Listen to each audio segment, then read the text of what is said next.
My name is Paul Stammers. We're dairy farming at Kattunga and on an irrigation property, milking around 220 cows with a flat supply. We grow a lot of annual pasture and lucerne. Dairying in North Vic has definitely had its challenges, and I think Padmans have come in at the right time with their innovative products to make us make the most of our water. We've always used Padman's automation when it's become available. We started with the automatic timers and we've moved on to the auto winch with the base sensor that you operate through the app on the mobile phone.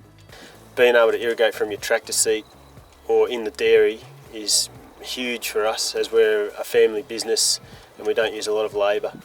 Yeah, so we've been dealing with Padman since 2007. When we were share farming, Dad probably did 30 outlets and then we've covered the balance. We've got 100 outlets now.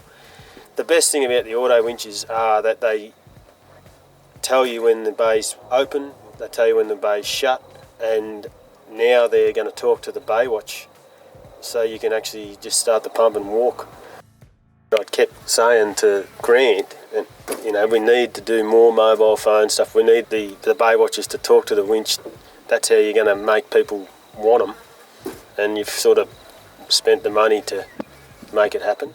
When we're using the EDTs, it was great, but it was on time, and as the grass gets longer in the spring, you find yourself irrigating 2 bays at once, which time doesn't allow for that, whereas when we use the sensor, it's so positive that we know the water's hit that spot, and then we can move on to the next bay, and that bay might only take an hour, but the first bay took 6 hours or something like that, so it makes it more accurate and less headaches when you get up in the morning.